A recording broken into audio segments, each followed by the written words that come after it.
Hello everyone, Lily here. Welcome to my channel. And for those returning viewers, welcome back. And today I thought I would do a video response to Natalia at A Path in the Wood, where she did a video regarding unpopular opinions and preferences. So I thought this could be a juicy subject, and I thought I would jump right in. And I am not going to do it in the same order she did, but I will try and cover as many topics as she has. So, and I might add one or two at the end. So stay tuned. And the first thing that I'm going to talk about is cardstock and deck modifications. I am going to combine these two because I do not have that strong of an opinion on it. Personally, the only time I've considered modifying a deck is when the cards are too large, and cutting off the borders would make it smaller and easier to shuffle for my small hands. So that's one thing. The thickness of cardstock, my preference now is going towards the slightly thinner cardstock compared to the thick ones. Again, just because thick cardstock, when it comes to 78 cards, makes the deck too thick and harder for me to handle. So there's that. And as for deck edging, I keep in mind that a lot of my decks are, especially now as I've been collecting, my decks comprise mostly of indie decks or hard to find mass market decks. And as far as I'm concerned, edging them would devalue them if I ever decide to sell them or pass them along. So that's my opinion on it. The only time I would consider edging a deck, and I haven't done it so far, is if I know that, I could edge a deck. Even if I mess up, I could easily replace it. But I have enough hobbies, so it's not one that attracts me that much. As for edging, especially on Kickstarters and when indie creators are putting out their specs to do a deck, honestly, if you can chop off $5 off the price without putting without edging in color, go right ahead. Because honestly, the indie decks, the price on Kickstarter these days, even with our favorable Canadian dollars, prices have gone up quite a bit. And I know they're doing it, they're doing their decks and demands of, what the public wants. But at some point you have to draw the line and say, well, you know what, this is getting too expensive. So, but who am I to say that, though, when there are so many buyers willing to fork out the bucks? So that's one opinion. Second opinion was contemporary or classic. I'm actually mixed on that opinion because I do have decks that depict modern life, or that, for example, the Sassy Burrito. I'll write the right name underneath here. Like, I have that deck in my collection and I like it. The recent releases in the last year, like Modern Witch, This Might Hurt, those decks I haven't actually touched. I actually didn't buy them just because I don't like the art that much. So I'm not at the point where, I need a modern deck in my collection. It's not something that I need. It's not a need that I feel I have to satisfy. So, if I'd rather go with themed decks, like I really like the Oak, Ash, and Thorn, for example. So it's stuff like that, and I'll jump right into the next subject, which is tarot books.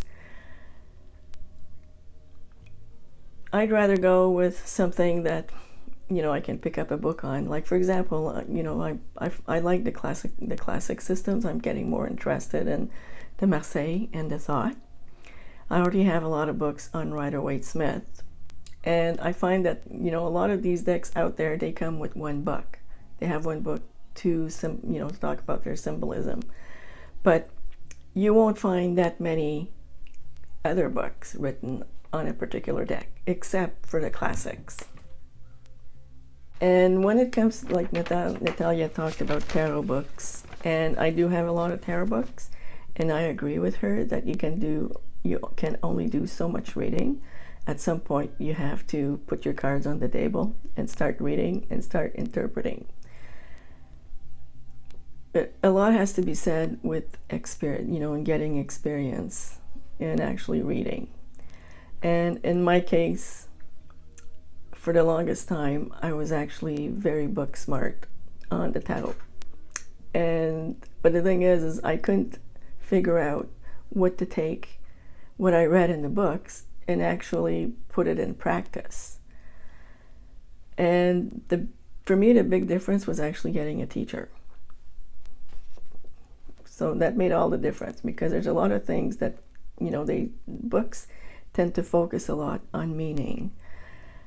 But when it, you know, and they might have a few spreads, but when it comes to actually putting everything into practice, there's not that much room, you know, there's a lot of room for improvement. It's basically what I have to say.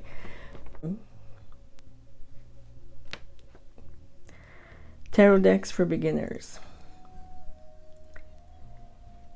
Although I agree that someone should get a deck that they resonate with, I know for myself, I hated the Rider-Waite-Smith deck. I hated the imagery when I started reading. I mean, I didn't want anything to do with it. The problem is that any book I could put my hands on that wasn't part of a box set was Rider-Waite-Smith. And there's a lot to be said in using a deck that doesn't have the that it's not the Rider-Waite-Smith, and the book is talking about symbolism, and they're talking about, well, this shows, you know, you can see the skull and you can see the roses, and not seeing in your card and knowing, like, how do you reconcile the two? So while I agree, you know, like you should get a deck, but you should also, if you plan on reading books and learning from the books, or even getting a teacher, you have to make peace with the fact that you have to pick a traditional deck, whether it's Rider-Waite, whether it's Thought, or even a Marseille. You know, there's no getting around it.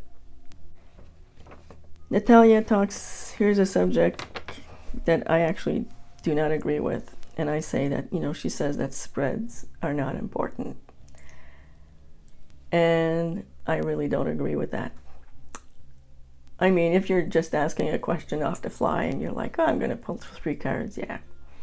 But if you actually want answers to your question, you need to assign card meaning positions, because otherwise you're just flying off the cuff, and what you're going to get in the cards probably won't mean anything.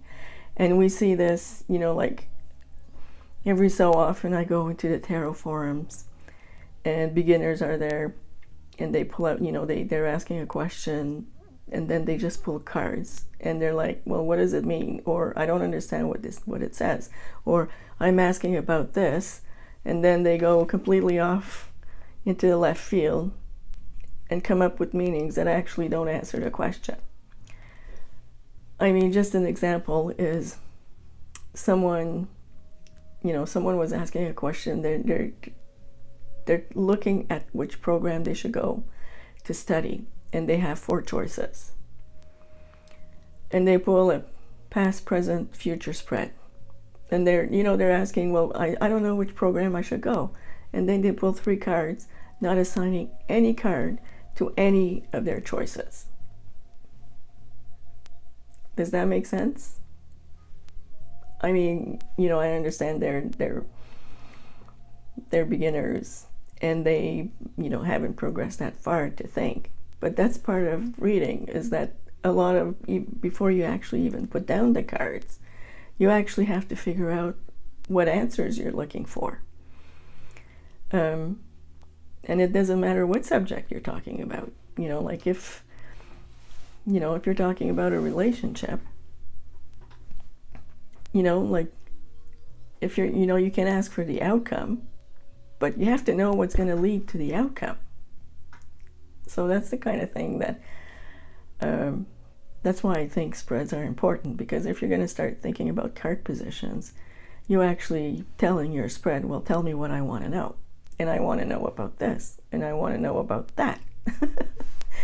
So, and even though, like there's a lot of spreads out there, I mean, the Celtic Cross is a good example, where in the sense that, like all the cards are really a general meaning.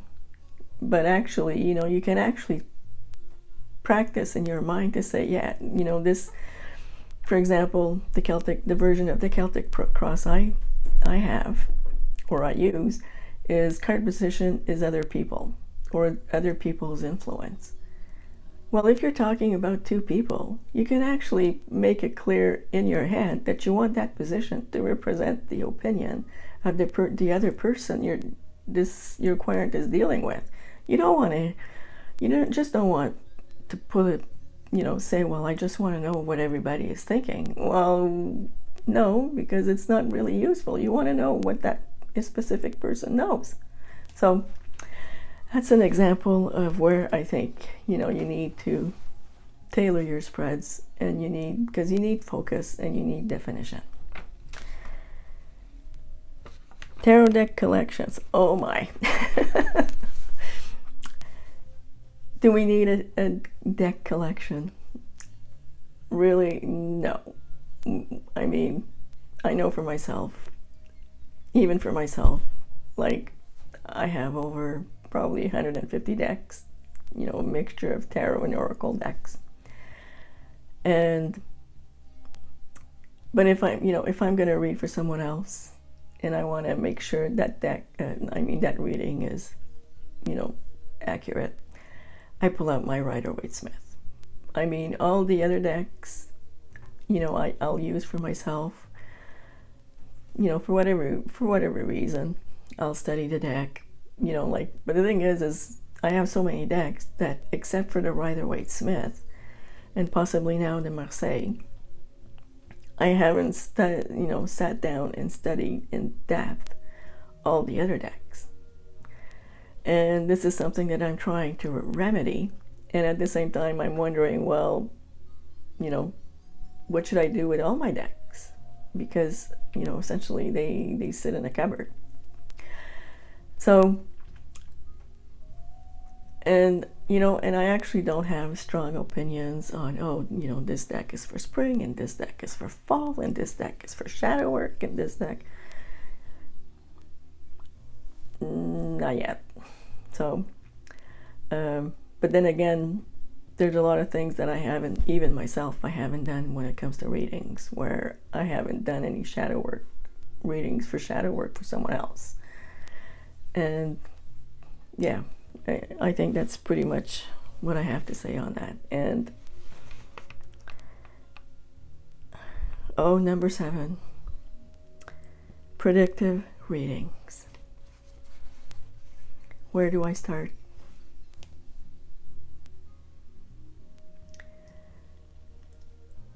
I don't understand what the hang-up is about predictive readings, because I'm of the view that people make predictions all the time.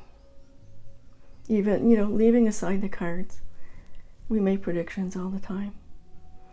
It's just that it's called under another word. Let me remember. Oh yes, planning. People get up in the morning, they plan their day. That's a prediction. They buy a ticket, they'll travel in 2 months. That's a prediction, they'll be on that plane. Go and work in any business. There are targets to reach, or you're basically given a goal of this is your next target for sales, or new product that's coming out, or whatever. Give us, you have to give management your prediction for what you'll be spending, which is called a budget, and a forecast on when you'll be spending that amount. Is it always accurate? No. Go on a day trip. Turn on your TV. You're looking at a forecast for weather. So,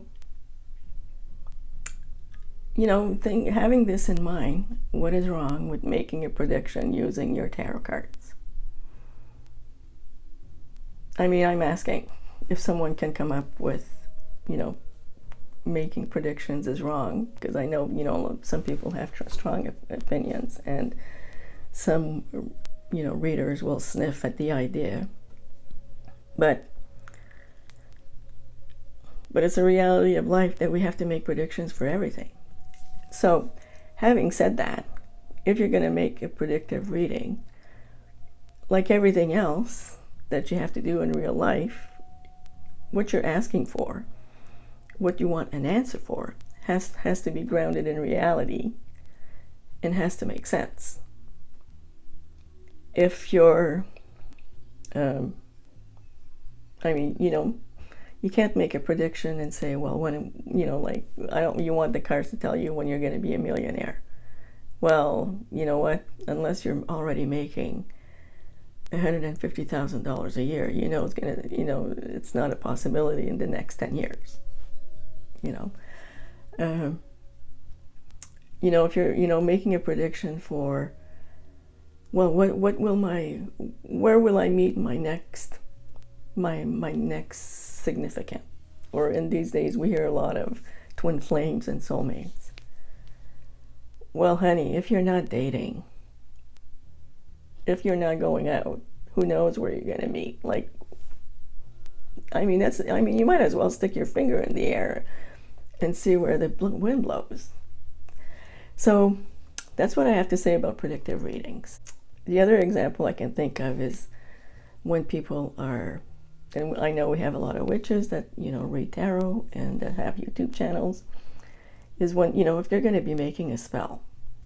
And it's the same thing. They can make a spell, but they can't make a spell for anything that's, really out of their capacity or potential to get. So it's the same thing with predictive reading, in the sense that you can't really ask for something that there's really no basis for. It's like you can't make a reading about something that's going to happen 10 years from now, where you're not even headed in that direction. So that's what I have to say on predictive readings. Anybody, feel free to comment down and tell me if what I'm saying doesn't make sense or why it doesn't make sense. And along with predictive readings, I came up with another one, number 8, third-party readings. Now that's another one where people have a strong opinion on, and which I often disagree with. Now, what's the opinion that a lot of people have is that it's unethical to do a reading on someone that's not there without their permission. And I find that's unrealistic. Basically because if your friend comes to you, even, again, let's put aside the card for a second. If your friend or acquaintance, comes to you with a problem, they're having a problem with their relationship, they're having a problem with their partner not seeing eye to eye, and they come to you and talk about it, are you really going to sit there and say, oh, I'm sorry, your partner is not here and we didn't get his permission or her permission to talk about them, so I'm sorry, but you'll have to go somewhere else? Or, well, what's the other alternative of actually not doing a reading? It's like, well, I know you and your partner do not agree, but let's focus on what you can do. Or in other words, let's figure out what you're doing wrong.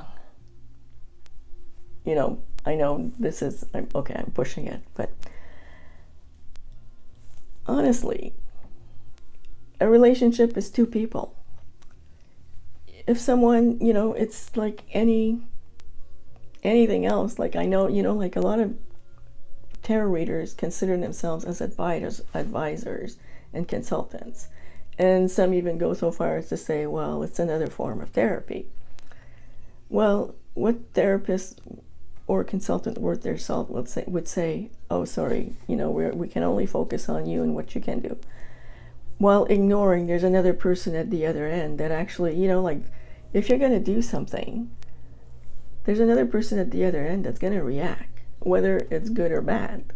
So why ignore that share of the problem? So this is, this is something that I find is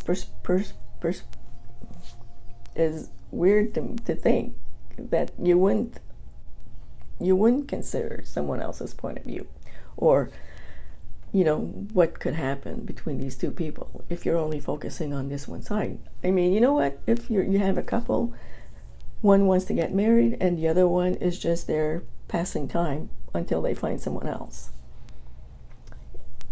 You know what, is focusing on the person that wants to get married and saying, well, let's see what you can do so you can get married to this person. Well, you know what, that's going up a creek without a paddle. You're not going to go anywhere if the other person's not willing. So that's that side of the story. On the other hand is, I do agree that asking about someone else can be none of their business. And again, it really depends on the question and what's happening. If someone is too embarrassed, has a love interest, or there's someone that they're interested in, but they don't know what their how they could approach this person, or if this person would be even interested, I can actually understand the fact that you don't want to go and ask them directly or talk to them and be embarrassed if it's someone that you don't know all that well. So, you know what? I think asking for a reading and seeing if there's a potential, yeah, it is. Now, if you're trying to figure out what your ex from 30 years ago, or 20 years ago, or 5 years ago, who's now remarried and has kids, yeah, I agree, you probably shouldn't ask, because you know what, that's none of your business if he's happy or not happy, or his wife is cheating on him, or whatever reason. So, because that's the other part of the point I want to make is, I had an argument not too long ago with someone, because we were talking about, well, what if someone comes to you because they think their husband is cheating?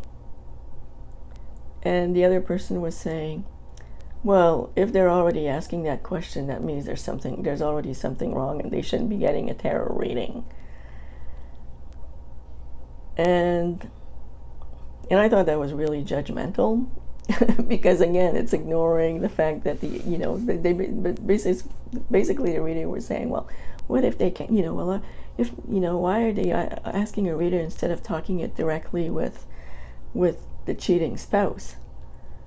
And that's ignoring the fact that, well, you know what, the cheating spouse is probably doing it because, well, he can cheat thinking he won't get caught. But at the same time, if confronted, there's a very good possibility that depending on what he has to lose, if he loses this relationship, that he just might lie. I mean, who hasn't been in that position where you actually suspect, and you go to your partner and you say, look, I think, what's going on? I saw you with so-and-so, and you know what? Whatever conversation you can have. I mean, people lie. So, what are you going to do then? Or, of course, you can ask your friends, and, but the thing is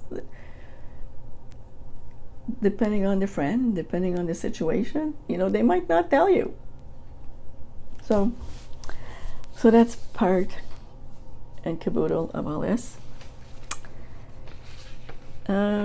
Predictive reading. And number 9, I'm going to add, and that's one I've added, is, although I don't think this will be very long, is copyright on tarot spreads. There is no copyright on tarot spreads. There is no legal obligation to attribute a spread to its creator. So people who make up these rules, yes, it's nice to say where you took the spread, but you don't have to. And that's it. There's no reason to pay the person. There's no reason to get a license. There's no reason to not use it. There's no reason to actually put it in your publications. So the only exception is if someone publishes a book full of spreads, like for example, through 365 spreads for the year. You can't take the whole collection and publish it yourself. That's it. Anything else, all the spreads themselves, they're like recipes, and you can't copyright a recipe because it's a set direction. And the thing about spreads is, and the reason behind the fact that tarot spreads are not copyrightable is because of the chances of someone coming up with the exact same spread as you. Like nobody, just because someone wrote a spread, and there's a very big chance, very high likelihood that someone actually thought about it before you and did something with it themselves. So so in other words, that that person would actually have precedence over you for something that came out of your imagination. So that's something to keep in mind. So I mean, there's nothing wrong with being nice about it, but the thing is that some people carry it too far. Just because, anyway. And number 10, reviews or walkthroughs. I actually have a strong opinion on reviews where the tarot deck was provided by the creator to the reviewer. Unless this person has a journalistic background and is renowned for providing fair and balanced reviews, I take those reviews with anything else, I take those reviews with a grain of salt, just because there's already just the fact that they've given the deck to the person. There's already a quid pro quo relationship in the sense that, and we actually see this in the sense that, although some people will say, well, it won't change my opinion if they're, but the thing is they never come out and say anything bad. It's always gosh, gosh, gosh, gosh, oh, I love this, I love that, oh, look at this, how interesting. And even with some big influencers that haven't bought a deck in years, and they post reviews on their websites, very often, if there's anything negative, the actual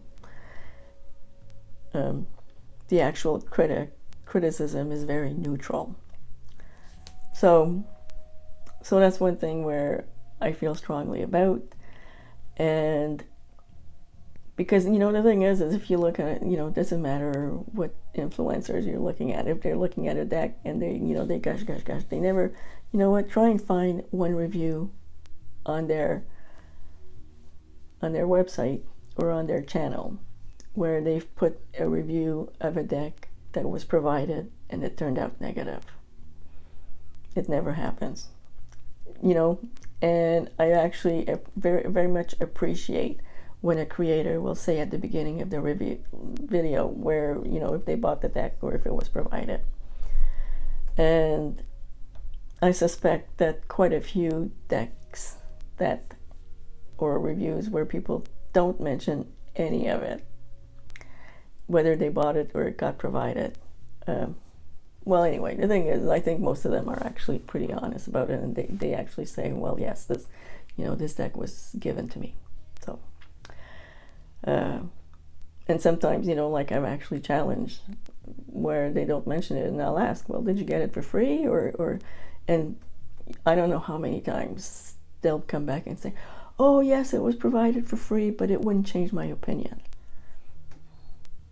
Yeah, no. I worked in a fraud department for too long to take that as cash value. But anyway, that's just me. So I think that's it. I think I've been through all of it, and I'm curious to see if anybody else will respond, and I'll put a link to Natalia's video below. And I think I actually came up with more to say than she did, but that's me. So I'll leave it here, and until next time, have a good day.